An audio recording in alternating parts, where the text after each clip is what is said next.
Hi everybody, Kathy Tooley, CEO Tools for Success. We're going to offer solutions today for Chapter 26, the parent school crisis, because we're reaching a crisis. I talk about several solutions in this chapter, but I really want to talk about 3 today. First one, trust is a must. Trust is a must.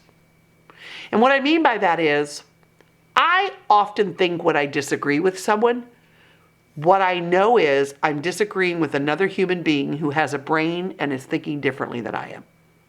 But I trust that they're a human, that they have a brain, that they have the ability to educate and articulate themselves, and that my job is to help them understand my way of thinking, and ready, here's the big one, and to understand theirs.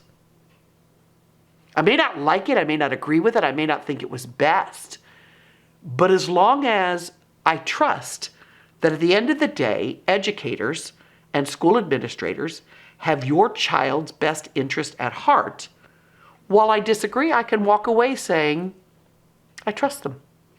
I trust them. So number 1, trust is a must. Number 2, engagement is vital. You can't know what you don't know. Think about that for a minute. You can't know what you don't know. Do you know that most schools have parent meetings on a regular basis, yet less than 2% of parents ever show up? And the parents that show up are not the ones in my office screaming. I promise you that. Do you know most schools offer an open email? Please communicate with me. Send me an email. Let me know what you need. Give me a call. Yet the higher the grade, the less the engagement goes. Do you know that most schools have some form of ongoing communication system? Newsletters, phone calls, Twitters, Facebooks, Instagrams, email marketing campaigns. And do you know that most of those repeat the same information over and over and over and over and over and over?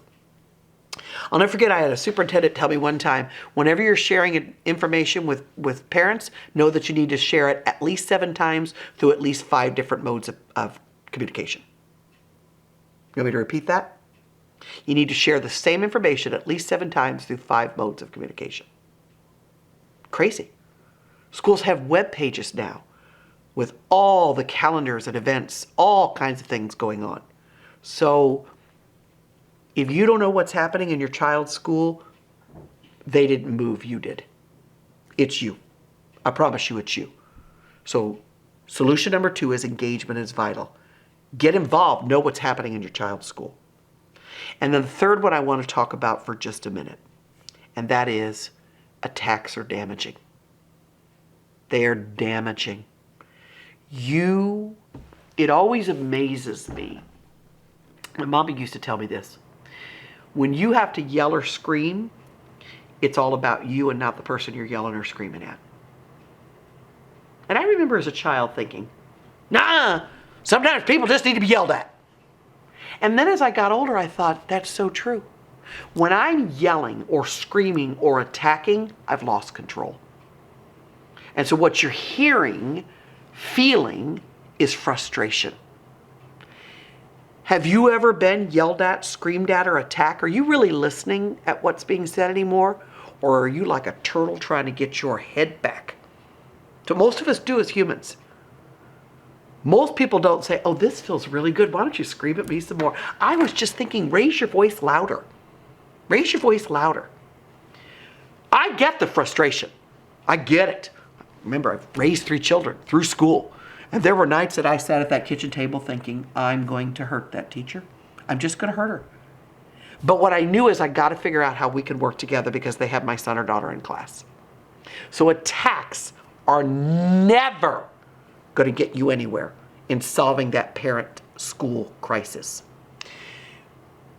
Attacks include social media or sitting at games trash-talking teachers or schools.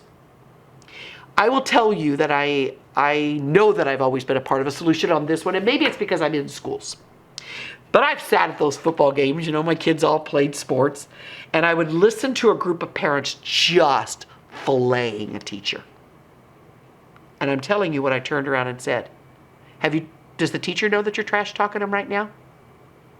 Now, I've been told to mind my own business, and I would say, but see, that is my business. My child goes to that school.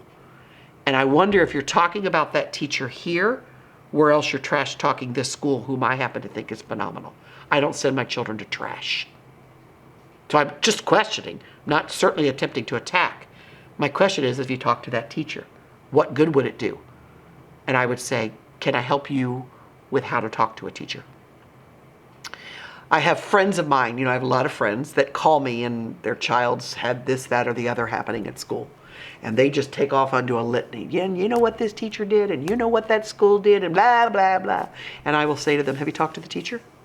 I'm not going to do that. It's not going to do any good. Did you not just listen to what my daughter said they said? And I would say, but how do you know that they said? Are you calling her a liar? I'm not calling anyone a liar. I'm saying that if you and I witnessed a car accident, you were coming from the west and I was coming from the east, we're going to report two different things to the police officer. We're not liars. We have a different perspective. Your son or daughter has a different perspective than that teacher. What about finding the other perspective? Or I would hear parents say, do you believe that that school's doing this, that, or the other? And often it's not even true. It's something they read on social media. And if anything has taught us over the past few years what we've been through in this country, you can't believe everything you read, folks. So those are my solutions. Trust, get engaged, and if you want to attack, beat a pillow. Beat a pillow, because words are damaging. Words are damaging.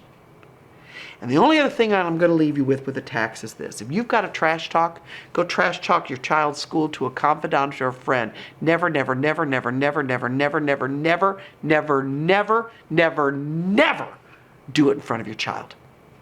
Or let them hear you say it. Please. It builds no bridges. And it might make you feel good for 30 seconds, but it will create a rift for the rest of the school year with that child. Thank you. Thank you for taking this on. Thank you for doing what you do every day. Don't forget to like and follow and share and add that little bell and follow and be a part of our journey. It's been an amazing journey that we're almost finished with. Have a fantastic day, everybody, and thanks for what you do every day.